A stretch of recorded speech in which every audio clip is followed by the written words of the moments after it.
There's a video I want you to see. That is a video of an interview of Ali Onyema. I want you to see two separate interviews. I'm not going to play all of it anyway. They are very long interviews. I'll just play a little bit of it from the two interviews. Why I'm making this video? I'm making it specifically to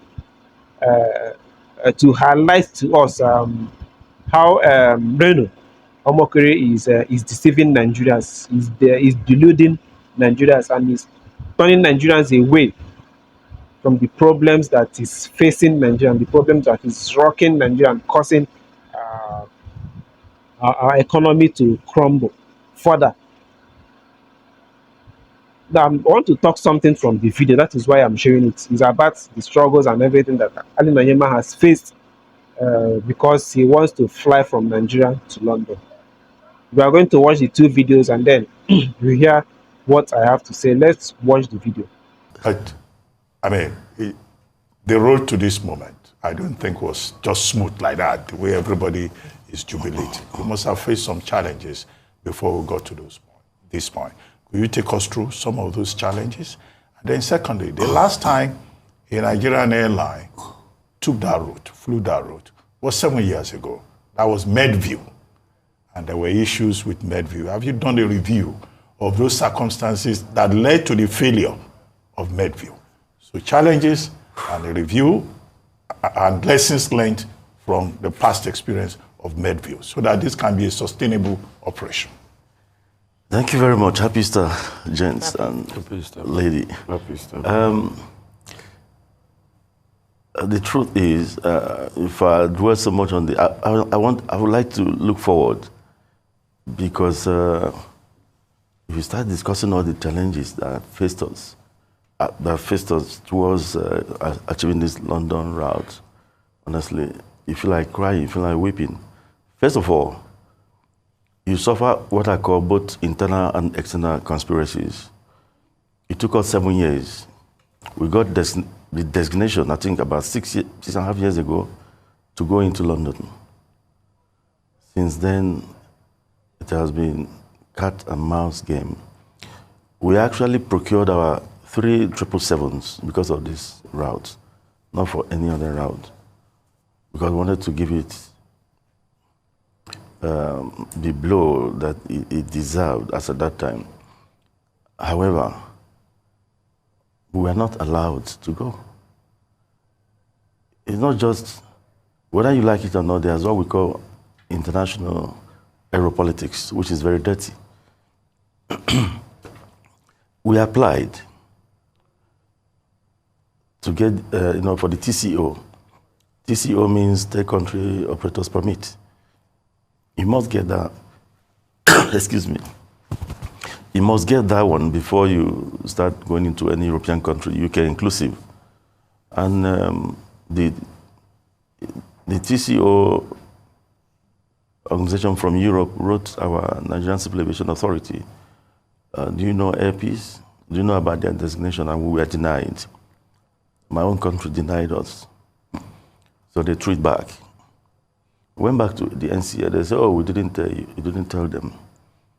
Who designated us? The Minister of Aviation, the Federal Minister of Aviation, whose duty it was, and still is, to do that. Well, we said, okay, we are ready.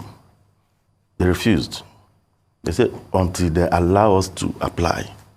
So, you got designation from the federal government, and the NCA, under the same federal government, was telling you that you should not make any application towards going into the UK.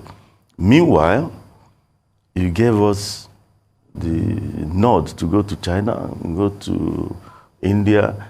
China is 14 hours, about 13 hours going to Guangzhou and 14 hours coming back. India is about 12 now because of the closure of the Sudanese airspace. About 12 going, about 13 coming back. Yet, you didn't find this airline worthy to go into the UK, 6 hours, piece of cake. For an airline that is doing over 160 hours of flying daily in this country, no other airline in the entire West and Central Africa. This one you just seen now is the first video. and we are going to see the second video. Now, you might not notice much, might not differentiate much from the two videos, but these are two separate videos from two separate interviews. The first one was about 9 months ago, which is last year. Then the second one is of recent, after he has launched his route from Nigeria to London. That was the second video. Now, if you listen carefully to both of the video, he probably in a sort of a way says the same things in the two videos. He made mention of the same challenges. Now, if you listen very well, on the first video, when the Minister of Aviation, former Minister of Aviation, said he rented two 777s and then abandoned it for 8 months and incurred $19 million. That's a $19 million.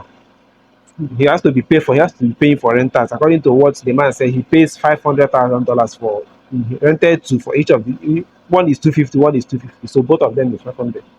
So over the 18 months, he incurred $19 million. Now, if you ask me, this man should be the part of the people that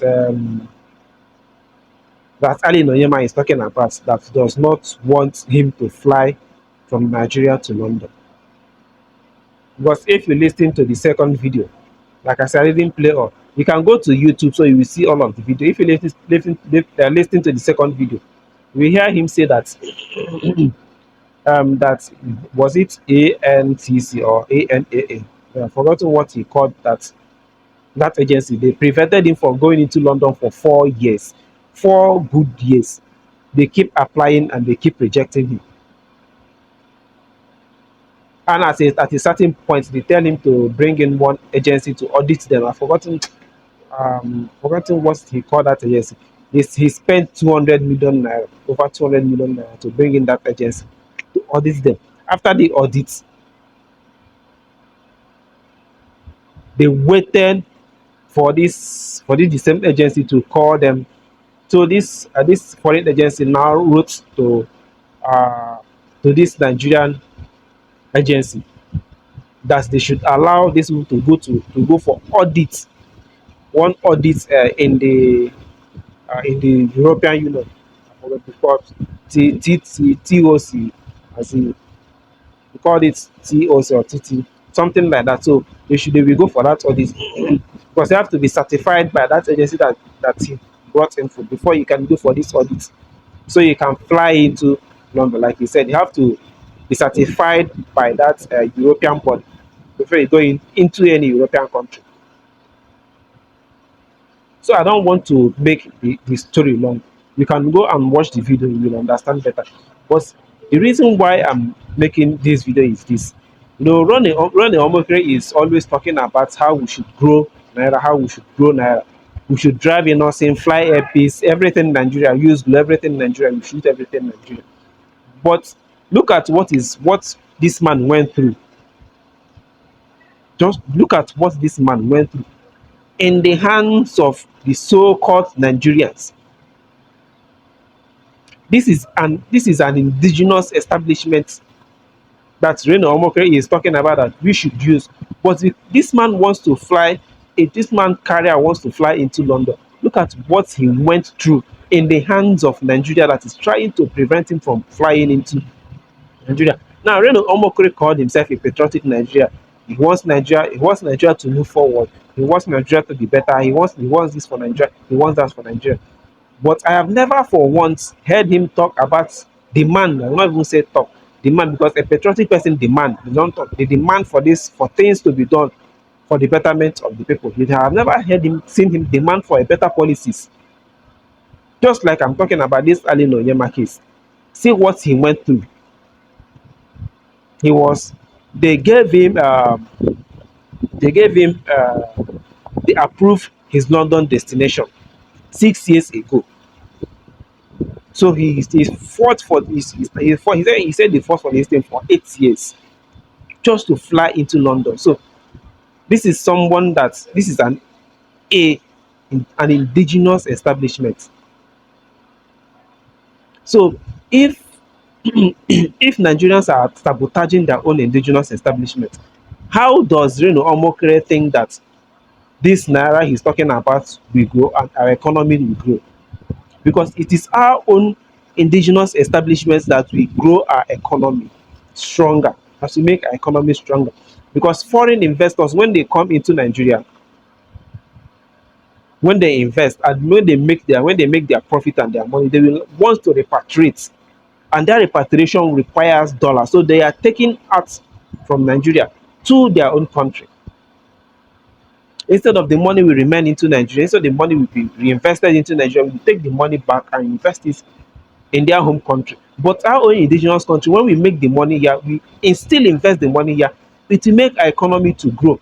So what this man went through, all the sabotage, like he said, internal and external conspiracy. Even the internal conspiracy was more than the external conspiracy, because he said when he went to when after he has fought and fought for and got the audits, even the Nigerian, even that of the Nigerian ANCC as he called them, say still went and still audited him after the foreign agency they said that will audit him came and audited him. This same Nigerian agency still audited him again. That means that money he spent was waste. The money, that 200 million he spent, was waste. They audited him.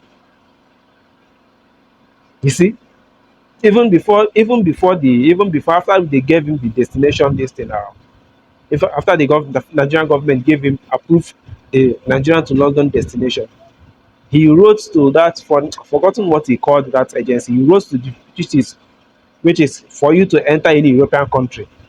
That agency must audit you and approve you. So he wrote to them. Then that agency wrote to Nigerian agency, and the Nigerian agency denied that they don't know airpiece. They don't know airpiece. So while I'm talking all about this, is this, you know, Reno Omokre is always speak to talk that we should grow naira, that we should do this, that we should do that, but he is not seeing what the policies or what these people are doing that is suffocating the indigenous establishment that he is telling us to use. How will this the indigenous establishment grow if these people are hell bent of frustrating these establishments? How will they grow? Even at some point, it becomes something that it looks as if it's because Ali Nonyema is an Igbo man. That is why they are not allowing him to fly into London. So why I say Reno Omokre is deceiving Nigerians, and he is not letting Nigerians, is not telling Nigerians what they should first their interest to, for Nigerians to change. Because he's not talking about it. He's not demanding for policies, for better policies for all these companies, for all these indigenous companies. He's not talking about policies. The only thing he's talking about grow naira. How can we grow naira without, when these people are not functioning at their maximum level, the capacity they are supposed to function? If you listen to Ali Noyema very well, you will hear him talking about that the government should give an enabling environment. Which is the enabling environment? The policies. The policies. So if he calls himself a patriotic Nigerian, he should demand that such things, these things that Ali Nonyema went through, he spent 8 years struggling and fighting to get into London. He should demand that all these things the government should look into these things, so our indigenous establishments will not find it difficult to run their own business in Nigeria or outside Nigeria. Now look at after Alunima has fought, after Airpeace has fought and gotten this, imagine what happened. The price that was 15, 17 million just to go to London was slashed down to 4 million. That is the executive class. Then the economy is about 1 point something million. Imagine the foreign exchange it will reserve for Nigeria. Now the more foreign exchange we have, the more stronger the naira will become. So he did not see what actually this thing that Ale Nahima has done, what he has done to naira, what what he has done to Nigeria and our Nigeria currency. He is not seeing that. So if he's a patriotic Nigeria, he should be demanding for the governments to help these our local businesses to grow, to give them to give policies, and to tell and to demand that Nigeria should give a stringent punishment to all of these people frustrating the local businesses. Because if you watch the video further, to the second video till the end, we see where Ali Noyema was talking about how civil servants was trying to frustrate his customers, the people that boarded the plane back to Nigeria. They went and parked his plane somewhere that is about 1.5 about 1.5 to 2 kilometers to the main terminal where they will check themselves out.